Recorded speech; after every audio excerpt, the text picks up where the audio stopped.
Hey everyone, and welcome back. You ever wish you could just sit down with like a whole bunch of fascinating people and just hear their stories? hmm That's kind of what we're doing today. We're diving into Latinas 100, Leaving Our Legacy and Inspiring the Next Generation, Volume 3. And this book, it's not your typical biography or anything. Right. It's a collection of personal essays, and they're from Latino individuals, from all walks of life. Yeah. And they're sharing their journeys, challenges, triumphs, all the things that make them who they are. And what I think is so cool about this is it really challenges this idea Right. that there's just one, like, Latino experience. Yeah. It's like, no, within any cultural group, you've got this incredible tapestry of stories, right? Right. Each one is totally unique, full of its own insights. Absolutely. And because it's these firsthand accounts, you get this like really intimate feeling, like Yeah. you're right there having a conversation with them. And one of the themes that really pops up early on is this whole thing about navigating two cultures and often two languages at the same time. Right. I mean, imagine growing up with your family's traditions and values, but then also trying to find your place in like the American education system. It's a lot. It's a lot, and that's the reality for so many first-generation children. So we're talking about kids whose parents immigrated here. And, it's way more common than people might think. 1 in 4 kids in the U.S. is either an immigrant themselves or a child of immigrants. Wow. It's a huge part of the population. And they're navigating these two worlds. There's this term for it, and I have to admit, I'd never even heard it before, cultural straddling. Oh, interesting. It's like walking a tightrope. Yeah. You're trying to honor where you come from, but then also figure out this whole new culture, like all the unwritten rules and everything. Totally. It's like this balancing act. Yes. And honestly, schools aren't always set up to support that.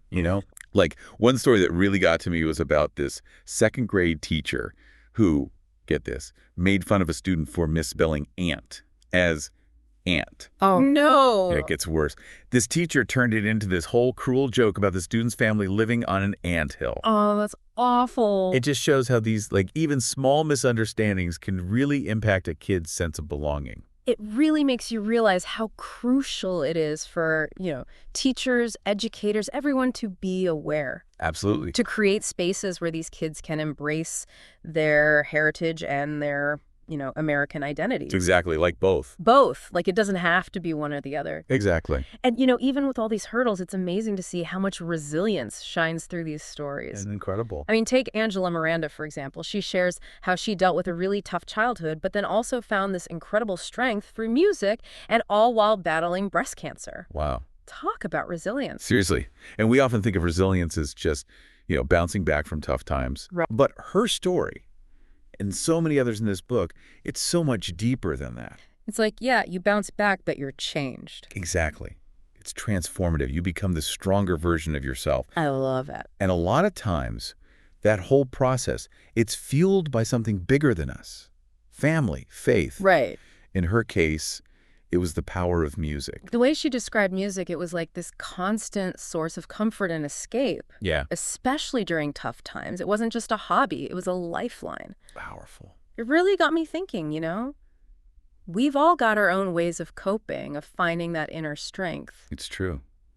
What helps you get through those moments? Tell me the comments. It's like, for her, the American dream, it wasn't just this Personal thing. Yeah, like, it wasn't just about her own success, Yeah. She talks about how it was about honoring her parents' sacrifices. Right. And living up to the hopes they had for her, like carrying your family's dreams with you. Wow. It's powerful stuff, Yeah. It's a different kind of motivation, for sure. For sure. Reading through these stories, it's kind of hard not to notice how many people were told, nope, you can't do that, Tell me about it. Like they weren't cut out for certain things, constantly being underestimated. It's so frustrating. Mm. And it really highlights this whole other theme in the book. Breaking barriers. Yes. Exceeding expectations. Exactly. Take Derek Luke, for example. Mm-hmm. He talks about being a Latino professional. Okay. And what it's like trying to make it in a global workplace. Yeah. He talks a lot about mentorship. Right. Yeah. Especially for, groups that are underrepresented. Yeah. And he said something that really stuck with me. He said, real inclusion, it's not just about inviting someone to the table. It's about more than that. So much more.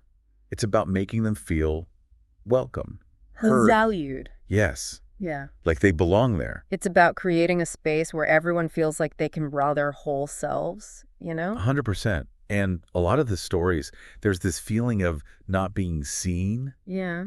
or heard. Oh, yeah. There's this one story, it just gets to me every time I read it. This woman, she wants to be a veterinarian. Okay.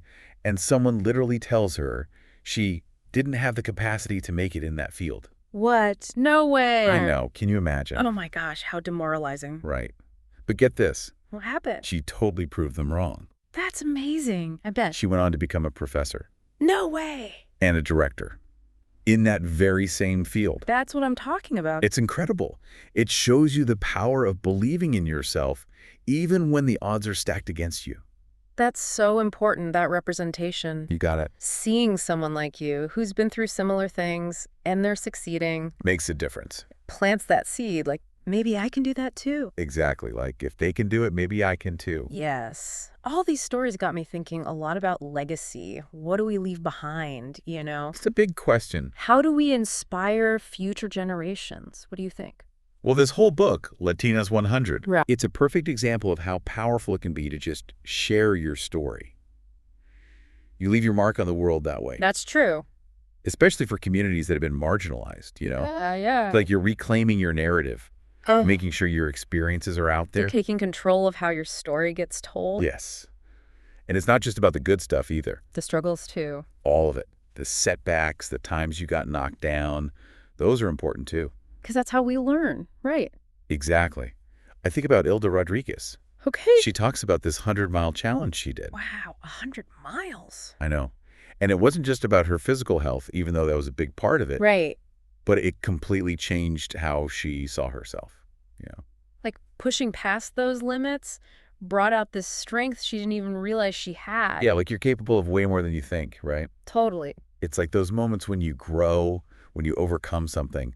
That's what really speaks to other people. It's inspiring. Totally. It makes you want to do the same thing. There's this one quote from the book that just stayed with me. It says, "It's been my faith in God that's made me successful, and it's what's helped me up every time I've fallen down." Wow. It's like no matter what you believe in, Right. we all need something to help us through those tough times, whether it's faith, family, our culture, music. Exactly. These stories, they're so personal. But they also tap into these things we all experience: resilience, determination, going after our dreams. It's like a good reminder that no matter where we come from, we all face challenges, right? We do. We all have setbacks. But it's how we deal with them, how we overcome them, that really matters. It really does. It defines who we are. So as we're wrapping up our look at Latinas 100, leaving our legacy and inspiring the next generation, Volume 3, what's the main thing you hope listeners will take away from all of this? I think it's that we all have a story to tell. We all have a legacy we're building. It's a good reminder. And when we share those stories, when we listen to each other, it makes us more connected. Absolutely. It makes the world a more interesting, more inspiring place. Couldn't have said it better myself. It's like even with all our differences, there's this shared experience that brings us together. Is it? And when we support each other, celebrate our wins and our resilience, it creates this ripple effect of positivity. I love that. This has been awesome, exploring Latinas 100 with you today. It really has. Thanks for joining us on this deep dive, everyone. Until next time.